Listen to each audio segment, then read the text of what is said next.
everyone for more Phoenix Wright, Trials and Tribulations. And we are going to continue listening to the testimony of Maya Fey, who we have found out for whatever reason is covering for the killer who we think is Mr. Godot. And she is willing to do this at all costs, so we really don't have a choice but to keep on listening to her. But we have deduced that Prosecutor Godot is the murderer. It's just a matter of just trying to figure out how we can prove that at this point. But before we continue on, hope you guys have an awesome day today. Hope you guys doing well. So without further ado, let's listen to what Maya has to say.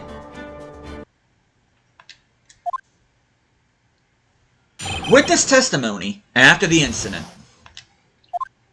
Pearlie was also stuck on the inner temple side that night. The next morning, she looked around but couldn't find anyone. The next day, when the bridge was finally fixed, she was in the spare prep room. That's when Mr. Godot arrived at the inner temple for the first time. He found Pearlie first and cheered her right up. Who is this Pearlie? That's my little cousin, Pearl Fey. So when did you hear about this? Oh, just a while ago, when I was in the medical office. I'm terribly sorry. But what you heard from someone else is simply not admissible as testimony. What? Come on! Pearlie would never tell a lie. She's a way more honest person than I'll ever be. Real smart, Maya. You always know the best things to say when you're under oath. Huh. The prosecution has no objection. We believe the witness. But Mr. Godot! Let's just move on to the cross-examination, if the defense has no objections. I don't have any objections. This is highly unusual, but... Well, Mr. Wright? Let's get this cross-examination started. Cross-examination after the incident. Pearlie was also stuck at the inner temple side. She looked around, couldn't find anyone. Bridge was finally fixed. She was in the spare prep room. That's when Mr. Godot arrived at the inner temple. He found Pearlie first and cheered her right up. He cheered her up? That's what Pearlie said. She said he was a very nice, older gentleman. Thank you for looking after my cousin, Mr. Godot. And here I was thinking you were nothing more than a coffee addict. Heh. Cut it out. You're making me blush. This guy is really beginning to get on my nerves, in more ways than one. The truth is there aren't that many places to look on the inner temple side. The policemen were all busy going over the garden with fine-tooth combs, so I decided to carry out an investigation in my own way, Godot style. I'm the same way. I like to hand down verdicts in my own way, judge style. Maybe I should ask some questions, Phoenix style. I want to find out more about Godot's investigation. You said that you conducted an investigation on your own. Did you find anything? It looks like my investigation went about as well as yours, Trey. After all, I did miss the bloody writing on the lantern. Well, I didn't miss it, so speak for yourself, Goggles. The only odd thing I discovered was the beauty in the training hall. Beauty? Misty Fey, naturally. Clad in her stunning Japanese garb surrounded by the hue and aroma of Western taste. Western taste? Could he find a stranger way to describe gravy? Some from there you headed to the prep room? Wait a second, what did Godot just say now? I think I just found his proverbial weak spot. There's only one thing of any importance here. Where was Godot when the murder was taking place? He must have already been at the inner temple when it happened. Otherwise, he couldn't have killed Ellie Stoneham.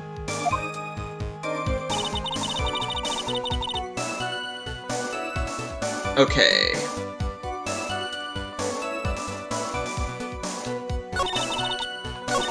Next day. Okay. We're gonna present this. Mr. Godot, the first time you crossed Dusky Bridge and went into the inner temple was long before the murder took place. Why do you say that? Because he just made one fatal slip-up. The hanging scroll in the training hall. Hanging scroll? But... Mr. Godot is right. That scroll shows a picture of my mother. Maya, I know you know who it is, but here's something you didn't know. By the time the bridge had been repaired 2 days after the murder, the hanging scroll in the training hall looked like this. What's that wonderfully delicious smell? The morning after the crime, someone covered it with gravy. Gravy? But why gravy, Nick?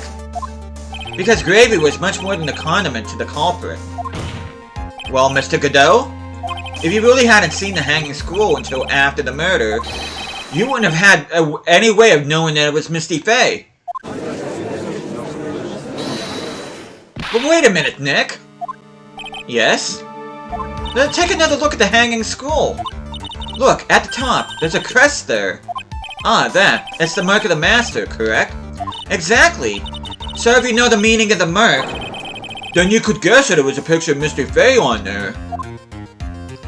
True, but Mr. Godot described it was underneath like this. Clad in her stunning Japanese garb surrounded by the hue and aroma of Western tastes. Oh! Yes, it's possible that he knew what the crest meant. However, he couldn't have known that she was wearing Japanese clothing.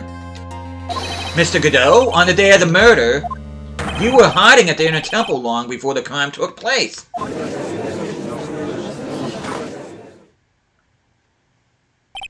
Can I ask you just one little thing, Trey? What is it? Let me grab a drink of coffee real quick.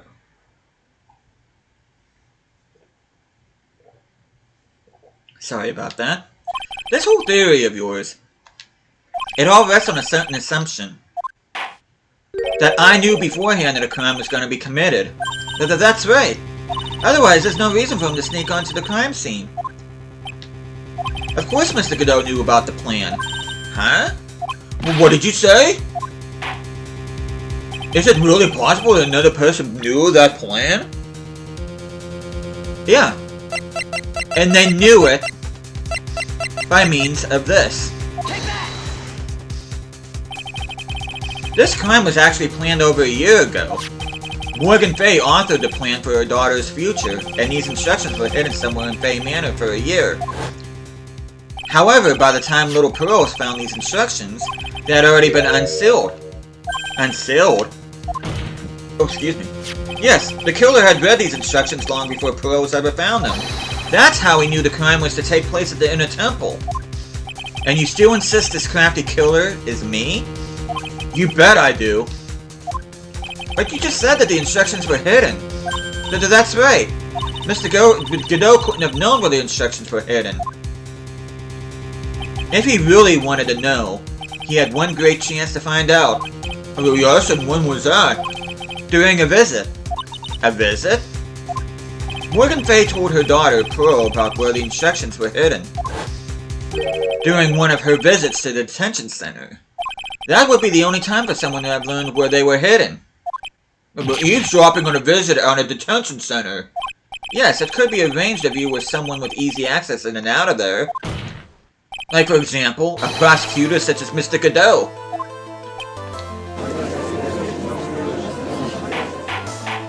Order, order, order! Mr. Godot, you're under fire again. This murder could not have been carried out without prior knowledge. And you. You were the only one that could have acquired this information before the murder.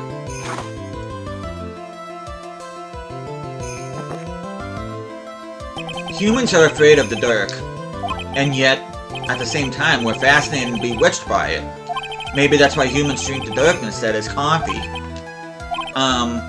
Sorry for always asking, but what does that mean? It means there's a reason for everything. According to your theory, the killer in this case eavesdropped on a conversation during a jail visit where he learned of a hidden plan for a crime.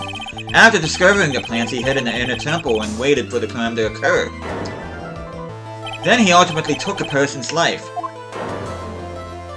And he did all that just to protect this witness? That's right.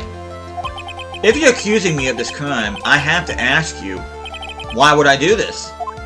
This girl is nothing but a stranger to me. I've got no reason to go through that kind of trouble to protect her. I am what you see. I am certainly not the type to rescue the damsel in distress. The killer's behavior is certainly extreme, for lack of a better word. Even considering that the killer wanted to protect his witness's life, This behavior is still a little too unnatural. Objection! However, you had a good reason, didn't you, Mr. Godot? An unshakable reason that forced you to protect this witness at all costs. I knew it. You figured it out, haven't you, Nick? She knows. Maya. I guess you were doing your best to cover for Godot. For the same reason, huh?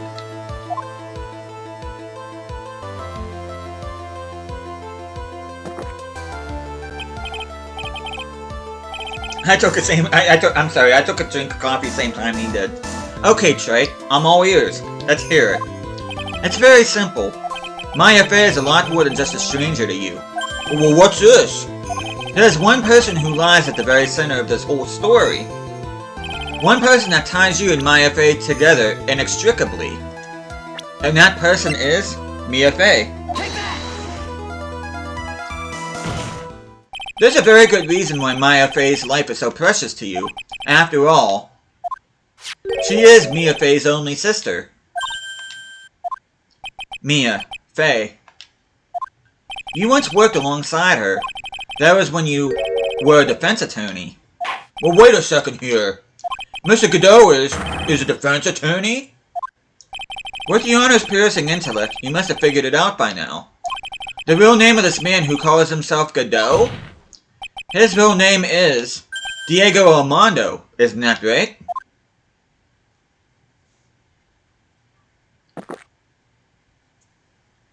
The last time someone called me by that name was over 6 years ago.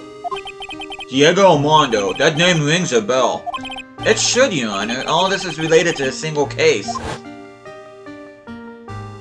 A case in which a convict named Terry Falls killed himself. Mia Fey's first time in court, the tragic outcome left a deep wound in her heart. She knew that behind it all was a hurtless, scheming demoness in disguise. But in the end, Mia couldn't tear off that disguise. However, there was one man who reached out to help her. Diego Armando, a senior defense attorney at the office where Mia worked. It's my fault. It's all my fault that Mr. Falls killed himself. Mia, you can't cry yet.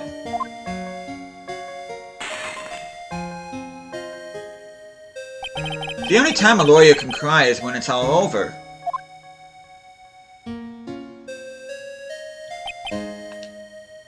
I was moved by her. The way she put all her faith in the clients, that pure, sweet heart of hers. That's why I could never forgive Dahlia Hawthorne. Mia and I thoroughly investigated that fake kidnapping incident. Then one fateful day, Dahlia wanted to meet with me. It had been 6 months since the trial. We met in the courthouse cafeteria. Oh, I just remembered. 6 years ago, right here in this courthouse, you were poisoned. Even I didn't see it coming. Dahlia Hawthorne slipped some poison into my coffee. Some newspapers at the time called it a murder, but very little information about the case was released to the press. But you weren't dead at all. No official reports ever actually called it a murder. I was just in a deep, deep coma. I see. My body shut down, and my life became nothing but a long, deep sleep. That woman's poison did a real number on my central nervous system. I lost my sight, and all my hair turned white due to the damage it caused. That's terrible. Apparently it was a miracle that I even regained consciousness. 5 years had passed since I drank that poisoned brew. Then one morning my eyes flew open from the smell of a doctor's cup of coffee. For 5 years? You were asleep for 5 years? And the worst possible news was waiting for me. Mia Fey was dead. From the very moment I opened my eyes, I had already lost everything I thought I had. The woman I loved had been murdered, and the woman I loathed had been sentenced to death. The woman you loathed? The woman who had spiked my scalding hot coffee, Dahlia Hawthorne.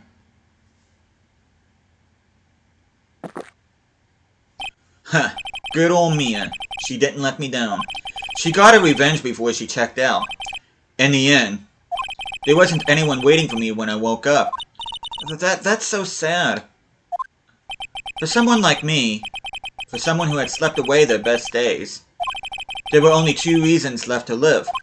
And it was for those 2 reasons that I decided to become a prosecutor. If I may ask, what were your 2 reasons to live? The first was you, Trey. Huh? Me? If I hadn't drank that stupid poison, Mia Fey never would have died, much less the way she did. You were the only one who was there to protect her, but you let her die. It was all your fault. It wasn't like that. I wanted to see for myself what kind of a man you really were. So that's why you became a prosecutor? My other reason for living. She goes by the name of Maya Fey. Huh? You mean me? You were the only way I could make up for the sin of not saving Mia. 1 year ago, when the Crime Village incident was resolved, it was obvious that Morgan Fey was planning something. Whatever her evil plan was, I was determined to stop it. My role as a prosecutor put me in the perfect position to do something about her. That's how you overheard Pearl's visit with Morgan at the detention center. I knew that the time was drawing near. Since I knew the plan, I thought I could foil it. My goal was to outwit the plan. I thought if I could do that, I could keep that girl from being caught up in it. That makes sense. If Pearls had known that the actual purpose of the plan was to kill Maya, she never would have helped out. Finally, the day of the plan was drawing near. I contacted both my accomplices. Accomplices? Iris of Hazakura Temple and Misty Fey. I especially needed the help of Iris. She was to take the fall in my backup plan in case we couldn't control Pearl Fey. But how did you contact my mother? She had been missing for almost 20 years. Officially, yes. What? What do you mean, officially? You've heard about it, haven't you? About the strong ties between the main family and the government? Now that you mention it, Bikini did say something to that effect. She said that the Master of Crime had great authority. Even without her official position, Misty Fey still wielded great influence. The police have been keeping an eye on her movements all this time. That's how I was able to contact her. Again, because of my position as a prosecutor. So my mother was cooperating with you? Don't ever forget, no matter how far away from you she was, she never stopped thinking about you. So she was always? That's why I knew she would do anything to protect you. If you want to know how strong her resolve to protect you was, look at her staff. Her staff? The one with a sword in it? The day the plan was to be carried out arrived soon enough. We met for the first time at Hazakura Temple. Excuse me. That's when your mother showed me her special staff. I realized it then, just how far she was willing to go. She was ready to use that sword to protect you from Morgan Fey if necessary. Yes. Even if it meant paying the ultimate price. But Mother... Jeez. That night, the night of the crime, there was just one way to stop Morgan's evil plan. You mean Pearls? Don't you? We had to make sure she didn't channel Dahlia Hawthorne. Well, Pearl, what are you gonna do tonight? Well, if you'd like, you could come to my room. Perhaps we could read some books together. We thought we could prevent her from playing her part in Morgan's plan, but she never showed up. Hey there, Rowan. She was worried and followed me to the inner temple. That was the thing we were most afraid of, and that's why Misty Fey had to do the channeling herself. She channeled Dahlia Hawthorne into her own body. What? What do you mean? If she channeled the spirit first, then Pearls wouldn't be able to do it herself.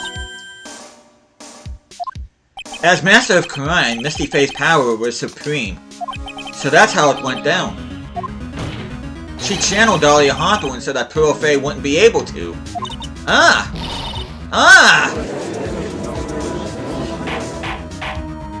What? Is this true? My role in the plan was to make sure no one was going to hurt Maya Fey. That's why I hid myself at the inner temple, just in case you needed to be saved from Dahlia Hawthorne. Godot. Anyway, that's all I'm gonna admit to, Trite. Huh? There's no doubt about it, you're a great defense attorney. But, you're gonna have to do the rest yourself. The background leading up to this incident has been laid bare. There's just one question remaining, Mr. Wright. Who killed the victim? There are only two possible suspects right now. Let me save this. Maya Fey? And I'm sad to say, you, Mr. Godot.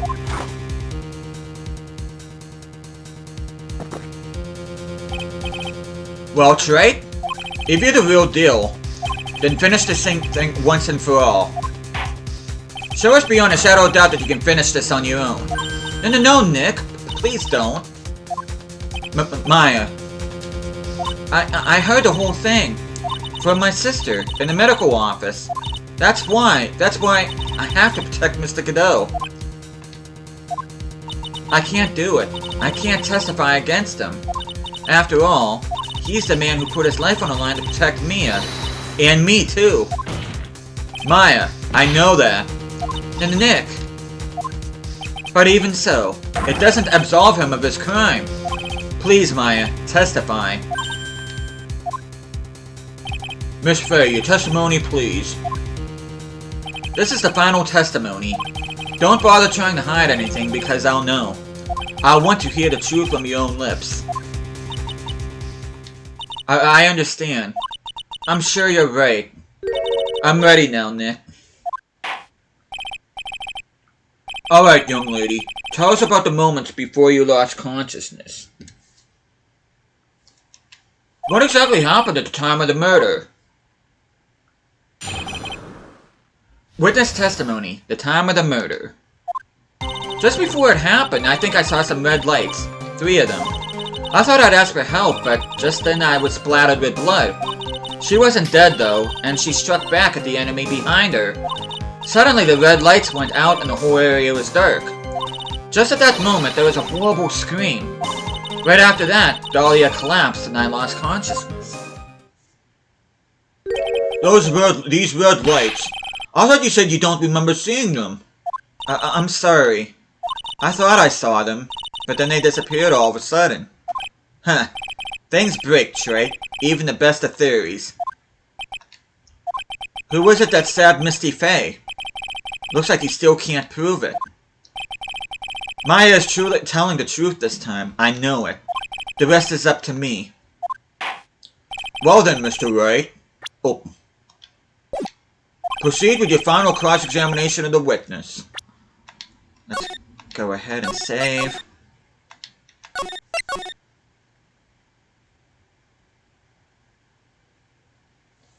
And should I say, this is going to be the final cross-examination of not only this trial, but of this game. So, this next part is going to be extremely important. And as a matter of fact, this next part is going to carry into the next episode, which will be the final episode of this game. So, but we are going to listen to the testimony. Well, we already did, but we're going to be doing the cross-examination now, at the time of the murder. Just before it happened, I thought I saw some red lights. I thought I'd ask for help. She wasn't dead, though. Suddenly the red lights went out. Just at that moment, there was a horrible scream. What do you mean by, just at that moment? Did you mean the moment where the red lights went out? Yes, that's right. That scream that you heard then, was it Dahlia Hawthorne? I don't think so. I'm pretty sure. It was a man's voice. What? What? So then that scream came from the killer? That's got to be it. I think Dahlia Hawthorne must have taken the blade and attacked the killer with it. And then the killer let out a scream of pain, huh? After that, the killer stole the blade back and delivered the final blow, I guess. Well, Mr. Wright, it seemed to make sense to me. Sounds like a reasonable deduction, but I still kind of wonder. I'm sorry to say this, but that interpretation would create an enormous contradiction. That makes sense. After all, my deductions are almost certainly never correct. Remember the testimony she just gave? Before the killer let out a scream, Maya said she had already been splattered by the victim's blood. In other words, the blade and the staff had already been plunged into the victim. Ah, is that right? She couldn't have struck back with a sword that was already stuck in her body. The weapon that caused the killer to let out a scream must have been something other than the staff. If you're so sure about that, then don't keep us waiting any longer, Trey. There's only one thing I can think of that could have been used as the weapon here. If Dahlia Hawthorne had already been stabbed in the back by the staff, what could she have used to strike back at the killer?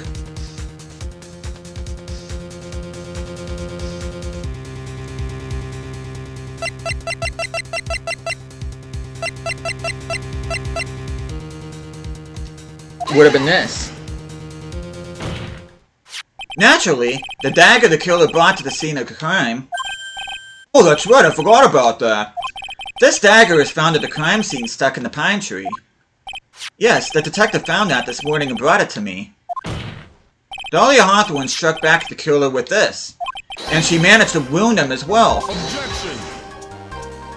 Just because he let out a scream doesn't mean that he was wounded. For all we know, the blood on the dagger could have been from the victim. Objection!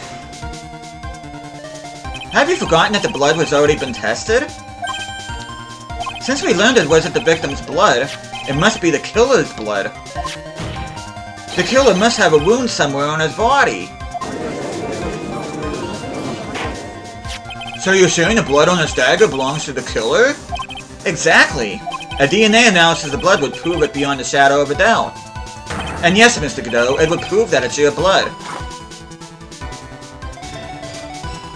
Nice theory, Trey.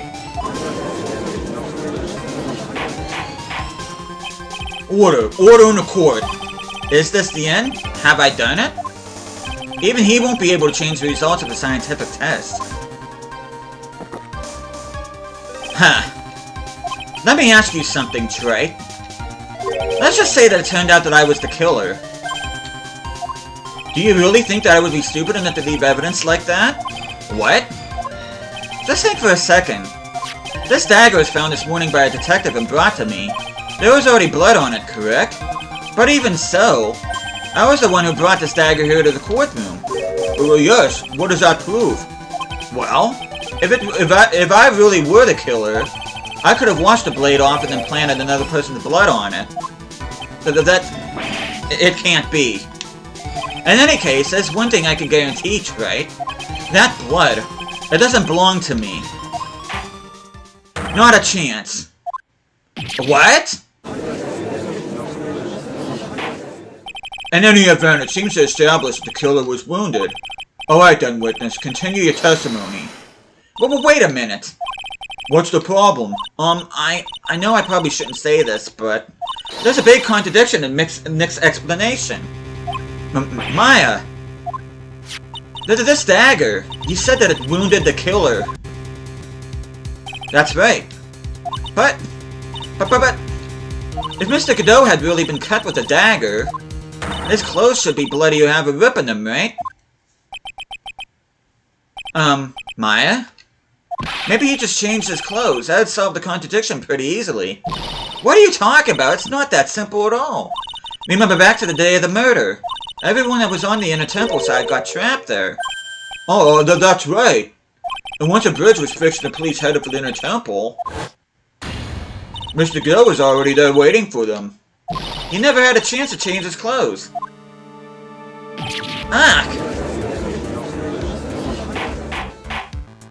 Order in the court. What does witness... Well, maybe he brought a change of clothes with him. But... No one could have predicted the lightning strike that shut down the bridge. Why would anyone have brought a change of clothes? Did the judge just take smart pills during the last recess? Well then, maybe the killer took off his clothes before he committed the murder. That way he couldn't get any blood on them. Objection! That's impossible, Trey. You know how cold it gets up there late at night? After a few minutes with no clothes on, you'd be frozen solid.